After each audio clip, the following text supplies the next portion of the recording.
kalau biasa nih pemain bola cedera nih, sebenarnya boleh nggak sih langsung diurut gitu? Nah, jadi kalau pertanyaannya adalah ketika cedera itu boleh diurut atau enggak? Jawabannya tergantung cederanya. Setiap pertanyaan ini saya akan selalu jawab tergantung cederanya. Depends on the injury. Tapi kalau bentuk cederanya adalah swelling, bengkak, biru, siapapun, mau sport massage, mau dokter, mau fisio, itu harus dihindari adalah penekanan atau massage. Kenapa? Karena akan semakin membuat kita istilahnya kita sebut namanya vasodilatasi. Itu artinya membuat pembuluh darahnya semakin lebar. Nah itu makin memperparah.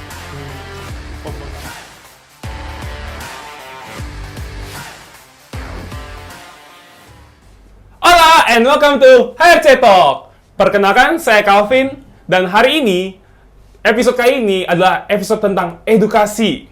Kita akan mengangkat tema yang masih awam didengar oleh masyarakat Indonesia, yaitu penanganan pertama ketika cedera. Nah, oleh karena itu kita mendatangkan narasumber yang expert pada bidang ini. Perkenalkan, Fisiotama. Oke, Calvin. Salam kenal. Oke. Baik. Gimana kabarnya? Baik so far.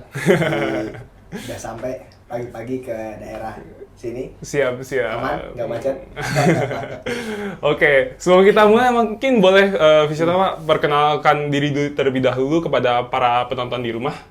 Oke, mungkin tadi Calvin mengenalkannya Fisiotama. Jadi Fisiotama itu apa gitu? Jadi teman-teman semua, perkenalkan saya Tama. Saya seorang fisioterapi dan saya sekarang ada di Functional Rehab, klinik Functional Rehab. Ya, jadi saya basicnya adalah atau backgroundnya adalah seorang fisioterapi gitu. Oh, oke, baik. Fisioterapi itu ngapain sih kerjaannya kalau boleh tahu? Oke, ini masih banyak nih yang mungkin bingung, mungkin udah tahu tapi mungkin misinformasi kayak gitu. Jadi fisioterapi itu sendiri by definition kita adalah bentuk pelayanan kesehatan. Kalau berdasarkan peraturan Menteri Kesehatan atau Permenkes itu disebutkan fisioterapi merupakan bentuk pelayanan kesehatan yang ditujukan kepada individu ataupun kelompok yang fungsinya adalah memelihara, mengembangkan, dan merehabilitasi sepanjang fungsi dan gerak di tentang kehidupan seseorang kayak gitu. Oke, baik. Kalau boleh tahu nih, maafnya ya, bedanya seorang fisioterapi sama tukang urut itu apa? Oke, nggak apa-apa, gak usah minta maaf. Karena banyak banget yang masih bingung apa bedanya gitu. Disclaimer dulu, I'm not against tukang urut gitu. Tapi kita jelaskan secara peraturan dan perundang-undangan yang ada gitu. Jadi fisioterapi ini tadi udah jelasin ini pertama bentuk pelayanan kesehatan yang sudah pasti tadi saya sebutkan di awal tuh ada peraturan Menteri Kesehatannya. Jadi kita sendiri basicnya juga pendidikannya ada di perguruan tinggi yang tersebar di seluruh Indonesia. Nah, yang membedakan adalah sudah pasti kita secara organisasi di bawah organisasi fisioterapi, kita di bawah undang-undang yang dimana secara mobilitas atau gerak-gerik dari fisioterapi itu diatur di bawah undang-undang. Nah, kalau sejauh ini saya pribadi saya belum atau mungkin nanti boleh dicari teman-teman boleh di info di kolom komennya tentang organisasi profesi dari mungkin tukang urut, tukang pijat. Tapi berbeda lagi nanti kalau bicara tentang sport massage.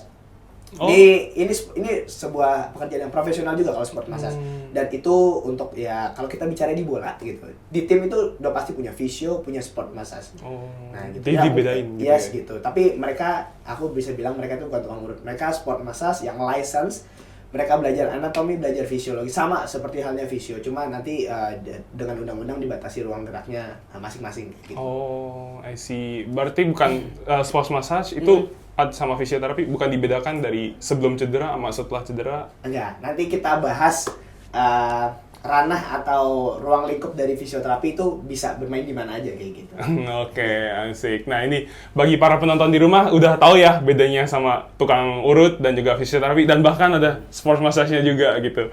Oke, jadi sebenarnya abis itu kalau biasa nih pemain bola cedera nih, sebenarnya boleh nggak sih langsung diurut gitu? Oke, urut atau kalau kita istilahnya agak keren dikit in English kita massage gitu. Massage. Jadi sebenarnya teknik urut atau teknik massage yang dari dulu nenek moyang kita sering lakukan adalah salah satu materi yang seorang fisioterapi pelajari. Kita belajar teknik massage itu nggak cuma hanya massage. Kalau orang bilang mungkin massage enak dan lain-lain. Kita belajar teknik massage, palm kneading, thumb kneading dan lain-lain, petrissage dan lain-lain, dan setiap teknik itu punya fungsinya. Nah, jadi kalau pertanyaannya adalah ketika cedera itu boleh diurut atau enggak? Jawabannya tergantung cederanya. Setiap pertanyaan ini saya akan selalu jawab tergantung cederanya, depends on the injured. Tapi kalau bentuk cederanya adalah swelling, bengkak, biru, siapapun, mau sport massage, mau dokter, mau fisio, itu harus dihindari adalah penekanan atau massage. Kenapa? Karena akan semakin membuat kita istilahnya kita sebut namanya vasodilatasi. Itu artinya membuat pembuluh darahnya semakin lebar. Nah itu makin memperparah. Gitu. Pembengkakan itu terjadi karena penyumbatan pembuluh darah atau itu macam-macam. Nanti kita belajar mechanism of injured-nya. Jadi ketika pemain cedera, kita lihat fisio itu harus jeli. Oke, ini cederanya kenapa? Cederanya karena ankle sprain kah? Kena hajar lawan mungkin di bola posisi wing, kena hajar dari samping. Gitu. Itu ngaruh juga. Jadi jenis cederanya nanti tergantung apakah kram, karena kram sama ankle sprain atau orang taunya kesleo itu beda penanganannya. Dan bisa dibilang hampir kontradiktif penanganannya. Ini ada ngomongin tentang kram juga nih. Ini ada rada rabun nih. Orang gimana sih cara bedain orang kram sama cedera biasa hamstring ya? Yep. Itu tuh gimana cara definisinya? Oke, by definition-nya. Jadi sering banget nih saya dapat klien, dapat pasien, bahkan saya sendiri juga basicnya di bola satu musim tentang term atau penggunaan kata kram itu udah benar, kram atau cramping kita bilangnya. Satu lagi hamstring. Hamstring itu sebenarnya nama otot, bukan nama cedera. Cederanya itu macam-macam. Jadi hamstring itu salah satu lokasi. Di paha belakang tuh hamstring namanya. Jadi hamstring tuh nama grup otot. Paha depan quadriceps, bawah ada betis atau calf. Jadi yang sering terjadi adalah kalau saya tanya itu pasti bilang ketarik. Kenapa? Ketarik. Nah, kalau kita bisa membedakan ketarik sama krem itu kita bisa bedain. Bedanya adalah krem atau kram itu adalah bentuk kontraksi yang tidak kita bisa atur. Jadi kita mau jalan tiba-tiba kencang terus, kontraksi terus. Nah, ketarik atau overstretch adalah mechanism of injury ketika elastisitas dari otot itu sudah over. Jadi otot itu kita kan bisa manjang, bisa pendek. Ketika dia sudah memanjang over dari capacity-nya, itu akan timbul dari mulai overstretch, terus sobek sebagian atau partial tear, atau nanti ada kejadian yang ruptur total, kita bilangnya hamstring strain, kayak gitu, Calvin. Oke, baik. Itu biasa yang di main tuh kayak kalau kram berarti dia sering kayak kejang-kejang gitu ototnya. Iya, betul. Kalau kelihatan bedanya kram sama ketarik adalah kalau kram tuh ototnya kenceng, kontraksi. Paling kelihatan biasanya kalau di betis. Itu betisnya kenceng, langsung jadi kayak lontong kayak gitu. Nah, itu kelihatan. Kalau ketarik itu ketika di stretch itu perih. Rasanya adalah shooting pain, jadi kayak ketusuk. Kalau kram tuh kayak kenceng terus kan. Gitu. Kalau kram itu biasa disebabkan karena kecapean, bisa fatigue, bisa juga kondisi yang dimana seseorang itu kekurangan elektrolit. Jadi elektrolit ini fungsinya adalah mengatur kelistrikan. Jadi otot kita bisa kontraksi itu adalah selain diatur dari sistem saraf pusat di otak, itu juga ada fungsi elektrolit yang mengatur kelistrikan dari pesan yang dihantarkan oleh otak atau impuls kita bilang. Kayak gitu. Ketika itu sirkulasinya nggak teratur, regulasinya nggak jelas karena fatigue, karena kurang elektrolit, ya terjadilah kram. I see. Gitu. Nah, kalau ketarik itu karena melakukan gerakan yang gerakan overstretch. Overstretch gitu. Biasanya kalau di bola itu misalnya mau ngambil bola dari lawan, angkat kaki tinggi-tinggi gitu. Terlalu tinggi, hop step terlalu jauh, dia nggak memperkirakan, dan misalnya surface-nya juga nggak bagus, ya itu biasanya ketarik. I see. Oke. Nah, kalau habis cedera nih, biasanya tuh harus ngapain sih? Berapa lama harus recovery, kalau boleh tahu? Kalau ini dua pertanyaan berbeda gitu. Jadi yang kedua saya akan jawab seperti yang pertama. Berapa lama recovery tergantung cederanya. Gitu. Tapi kita lihat cedera itu dibagi 3 fase secara garis besar. Ada fase akut, fase subakut, fase kronik. Nah, ini bahasa medis yang mungkin awam, ada yang ngerti, ada yang juga belum ngerti. Biasanya yang ngerti itu yang udah pernah kena cedera gitu. Jadi fase akut adalah fase awal. Fase 24 kali 4 sampai 5 hari. Itu adalah fase akut di mana masih ada tanda-tanda radang. Tanda radang tuh diantaranya ada bengkak, terus ada kemerahan, terus ada perubahan suhu. Jadi kalau dipegang di area bengkaknya itu hangat. Suhu lokalnya meningkat dibanding area yang lain. Oh, demam lokal. Yes, demam lokal, bukan demam panggung ya. Gitu. Jadi itu salah satu tandanya. Nanti masuk setelah itu ke fase subakut. Fase subakut itu adalah fase peralihan dari akut ke kronik. Nah, fase subakut di mana ini radangnya harusnya sudah menurun, tapi masih ada gangguan, terutama gangguan gerak. Nah, nanti masuk ke fase kronik, radangnya udah menghilang, tapi biasanya bentuk gangguannya udah gangguan ototnya spasm atau ototnya tight atau kencang kayak gitu. Nah, itu yang suka mengganggu. Nah, kalau tadi pertanyaannya harus ngapain kalau cedera, sekarang yang terbaru itu kita sebutnya peace and love. Peace and love. Kalau dulu mungkin taunya ada RICE, rest, ice compression and elevation. Yeah. Nanti teman-teman boleh dicari tentang peace and love, di mana di sana di awal peace and love tuh jadi bukan peace, love and gaul, bukan. Jadi itu term jadi kita singkat aja supaya lebih gampang. Jadi di situ ada protection, di situ ada elevation, di situ ada compression, terus ada avoid anti-inflammatory. Jadi di situ disebutkan bahwa coba sebisa mungkin hindari anti-inflammatory drugs. Obat anti nyeri dulu. Kenapa? Karena di fase awal kita memang butuh nyerinya. Kita butuh nyerinya. Jadi fase awal ya udah dirasain dulu aja. Kayak gitu. Terus ada E-nya itu terakhir ada education. Nah, di fase peace ini, di fase-fase ketika akut radang tadi diperlukan. Nah, yang paling penting adalah yang terakhir, edukasi. Edukasi. Sejago-jagonya dokter, sejago-jagonya tim medis, fisioterapi, kalau edukasinya tidak nyampe ke pemain atau klien atau atlet, itu bisa dibilang pengobatannya hanya optimal ketika dokternya ada di tempat atau fisioterapi ada di samping pemain. Tapi selesai itu udah nggak ada. Jadi kita harus tetap edukasi pemain tentang cedera ini, tentang ya udah dirasain aja dulu karena nanti prosesnya seperti ini. Dan itu yang paling penting. Peace and love, nanti di love itu ada load. Load di sini adalah pembebanan. Ketika sudah masuk fase rehab, pembebanannya kita atur supaya kita nggak bikin malah tambah cedera. Nah, itu analisa dari fisioterapi membuat latihan, resep latihannya tuh, dosis latihannya sampai ke arah sana. Peace and love, O-nya ada optimism. Gimana aja seorang fisioterapi juga bisa motivasi dari pemain ketika dia cedera. Dia harus makanya itu dari fungsi edukasi supaya dia tahu dia tuh nggak separah itu. Tapi dia juga harus tahu dia tuh juga nggak boleh ngeremehin cederanya. Itu nanti terakhir ada vascularization dan yang terakhir ada education juga kayak gitu. I see. Oke. Dari tadi kita bahas tuh mesti tentang cedera otot ya, kram. Betul. Nah, kalau tulang kan ada juga cedera tulang ya. Itu kan sering terjadi juga di sepak bola. Itu tetap ke fisioterapi kah atau gimana? Oke, cedera tulang itu macam-macam. Biasanya yang kalau sering terjadi di bola gitu. Dari wing, dia misalnya posisinya wing kanan, dihajar sama bek kiri. Hantam. Udah pasti yang kena pertama duluan, dugaan adalah kaki kiri biasanya. Karena posisinya di wing kanan. Itu kalau dia ada cedera di tulang, itu ada grade-nya. Cedera tulang tuh bisa hanya dia ada bone marrow aja, ada bengkak aja karena kena benturan. Ada yang sampai fracture atau patah. Nah, tapi patah ini nanti dibagi lagi.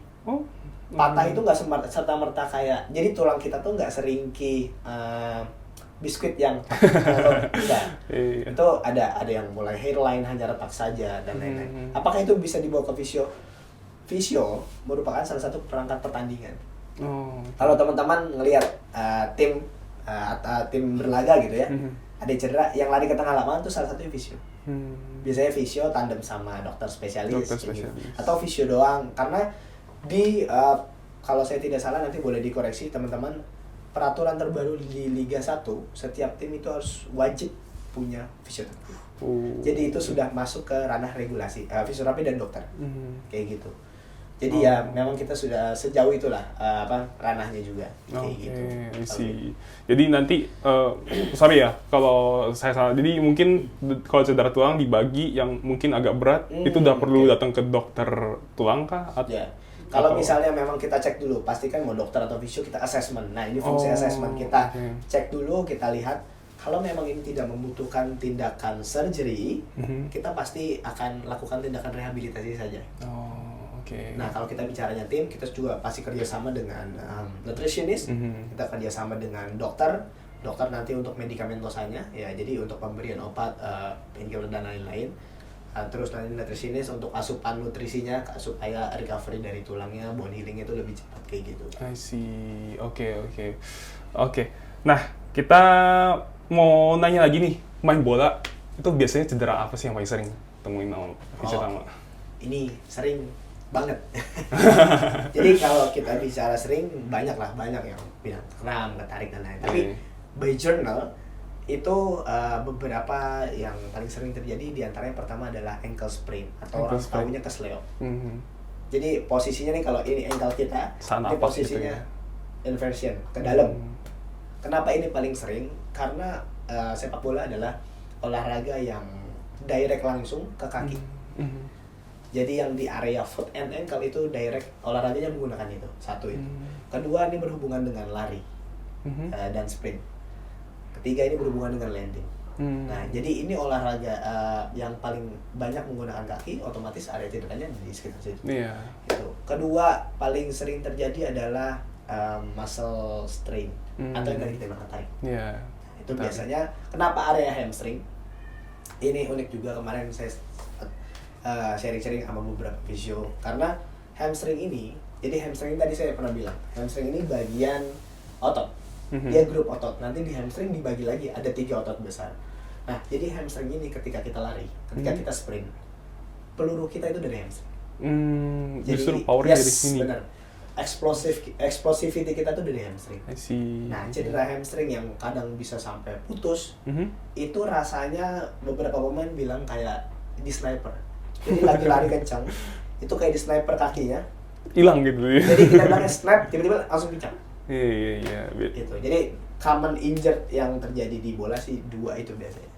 Kayak gitu. I see. Di luar case-case yang kayak benturan dan lain-lain. Oke. Kalau kita ngomongin tentang career ending injury, ini kalau bagi para penonton di rumah tahu ada beberapa cedera yang benar serius, yang apalagi di musim ini banyak terjadi, itu ada ACL, ACL. Kita udah lihat banyak pemain bintang Eropa kayak Thibaut Courtois aja udah kena ACL. Nah, itu tuh apa sih, Dok? Buat kau tahu dijelasin ACL. Oke. Ini salah satu bentuk cedera yang lagi ngetren juga. Iya, lagi ngetren. Cedera pun ada tren. Jadi malah kadang ada orang simpel ditanya, kenapa nih? Oh, gua ACL nih gitu. Padahal itu cedera yang paling serem gitu ya. Jadi ACL ini sama kayak tadi hamstring. Banyak yang orang salah kaprah. ACL ini bukan bentuk cedera, tapi ACL ini adalah nama ligamen. Jadi di lutut kita itu ada 4 ligamen.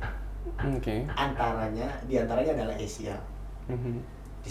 Kalau ini lutut kita seperti ini, ACL itu yang menjaga di posisi depannya.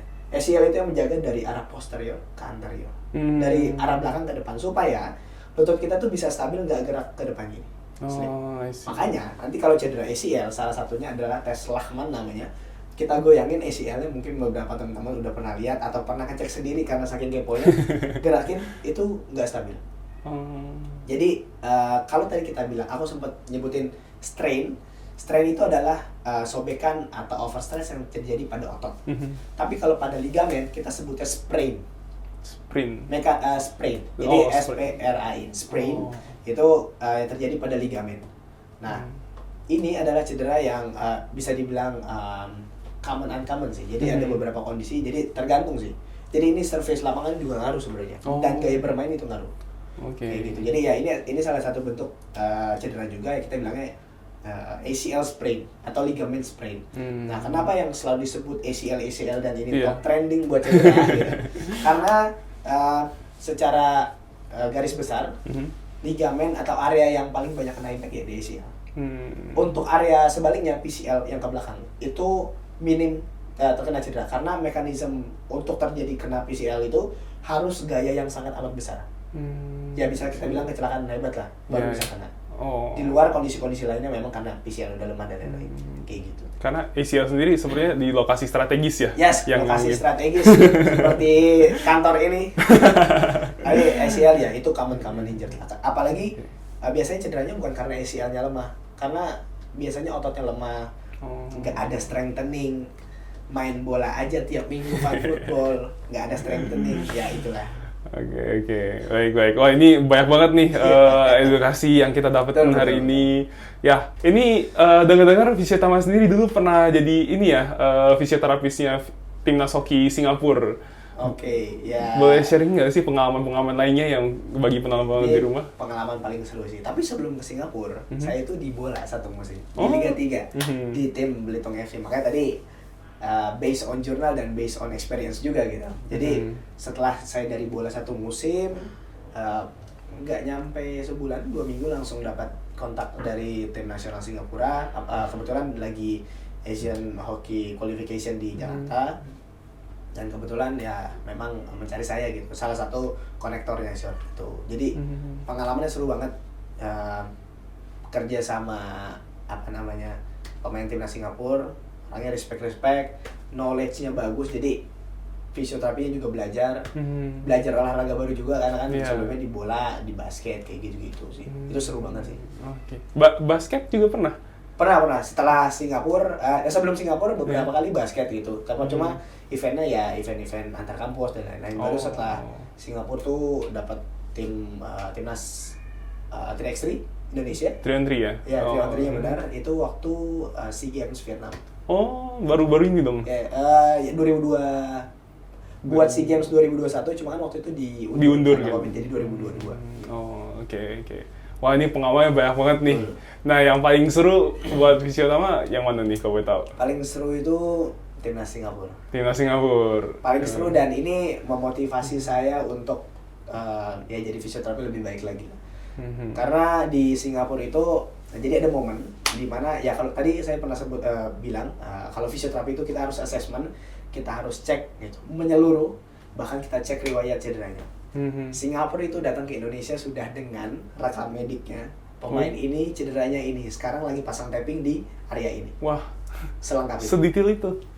Dari awal saya jadi fisioterapi baru pertama kali dapat medical record seperti itu. Satu itu. Iya. Kedua akhirnya saya assessment. Jadi ada sekitar 18 pemain. Satu kamar 2 pemain. Saya panggil per kamar. Jadi kurang lebih ada 8-9 kali lah bolak-balik pemain. Semuanya saya kasih pertanyaan yang sama karena saya heran. Jadi paginya itu saya assessment paginya saya ngelihat mereka latihan. Terus salah satu yang mimpin stretching itu dia bisa menyebutkan nama otot itu spesifik itu. Oh. Jadi saya kaget. Saya aja baru bisa menyebutkan otot spesifik semester 2. Jadi saya tanya, kok mereka bisa menyebutkan sespesifik itu otot? Tahu gerakannya ini buat ini, gitu. Jadi gerakan apa untuk otot apa? Edukasi kenceng banget. Yes, benar. Saya tanya semuanya, jawabannya sama. Bukan yang mereka basicnya macam-macam. Ada yang sport science, ada yang police, ada yang damkar, ada yang army dan lain-lain. Yang udah pasti ya backgroundnya beda. Tapi jawaban mereka yang bikin saya tercengang dan saya kagum adalah, kalau saya garis besarnya adalah mereka jawab, ya kita harus tahu, kita wajib tahu. Kita bukan dokter, kita bukan fisio, tapi kita sebagai atlet, kita sebagai penggiat olahraga yang suka olahraga, ini kerjaan kita. Dan cedera adalah part of our job. Cedera adalah part of our job. Jadi kita harus belajar anatomi dan fisiologi yang basic aja. Jadi kalau kena cedera, sebelum bisa ketemu dokter atau fisio, di mana di Singapura itu untuk appointment fisio itu susah banget. Apalagi untuk di organisasi olahraganya itu susah sekali. Jadi mereka tahu untuk basic knowledge-nya harus apa, penanganan cederanya seperti apa, dan tidak melakukan apa. Jadi ya mereka tahu karena mereka butuh dan itu badan mereka, jadi mereka pelajari. Dan itu yang ya saya harapkan di Indonesia menjadi basic knowledge. Mungkin nanti dari HRC, dari teman-teman di akademi juga diedukasi tentang ini. Oleh karena itu kita banyak konten edukasi seperti ini. Jadi undang saya lagi. Oleh karena itu ya bagi para penonton di rumah itu bisa dicontoh banget ya atlet Singapura. Betul. Badan kita itu tanggung jawab kita sendiri. Betul. Ya kan. Nah itu kalian juga perlu tahu setidaknya minimum penanganan pertama itu ya itu krusial. First aid-nya itu harus belajar. Karena mereka di sekolah juga belajar first aid gitu. Jadi first aid itu sangat penting lah, kayak gitu. Oke, I see. Ya, kita udah mau nyampe di penutup acara nih. Siap, Gavin. Ya, mungkin boleh ada pesan-pesan dulu bagi penonton-penonton di rumah, especially para yang tadi mungkin masih di sekolah gitu, mau jadi pemain sepak bola. Ya. Oke, buat teman-teman di semua, teman-teman semua di rumah, apalagi teman-teman akademi dari HRC, kalau kalian mau menggeluti sesuatu, dalam hal ini olahraga, pertama ya kalian harus suka olahraganya, kedua kalian pelajari olahraga ini atau sesuatu yang kalian suka ini secara menyeluruh. Jadi nggak cuma suka dan mau main aja, tapi kalian harus tahu latihan ini fungsinya apa, coach ngomong ini fungsinya apa, coach refer ada cedera harus ke fisioterapi fungsinya apa. Jadi fungsinya apa ya buat diri kalian sendiri. Jadi kita bisa bilang itu prevent dan itu bekal kita. Dan itu yang membedakan satu atlet dan atlet lainnya. Kualitas atlet salah satu ditentukan dari value of education ya. Jadi knowledge athlete itu menjadi value dari atlet itu sendiri. Oke, ya wise words dari Tama dicamkan baik-baik ya, Oke. dicatat baik-baik oleh adik-adik di rumah. Oke, sebelum kita tutup HRC Talk kali ini, kita masuk ke sesi spesial, yaitu adalah 10 second question ya bersama Tama. Ini saya akan sebutkan ada 10 question, dalam 10 detik mungkin jawab ya pilih A atau B. Ya, oke, kita mulai. Udah siap? Kok jadi tegang ini. Oke, yuk. 1, 2, 3. Sepak bola atau bulu tangkis? Sepak bola. Sayur atau buah? Sayur. Jakarta atau Singapura? Singapura. Latihan lower body atau latihan upper body? Lower. Stretching malam atau stretching pagi-pagi? Stretching pagi-pagi. Latihan beban atau kardio? Latihan beban. Cristiano Ronaldo atau Lionel Messi? Messi. Persija atau Persib? Jakarta Born and Raised Persija. Asik. Oke, itu aja untuk HRC Talk kali ini. Thank you, Tama. Thank you, Kevin. Oke, baik. Ya, sampai jumpa pada HRC Talk berikutnya. Vamos HRC!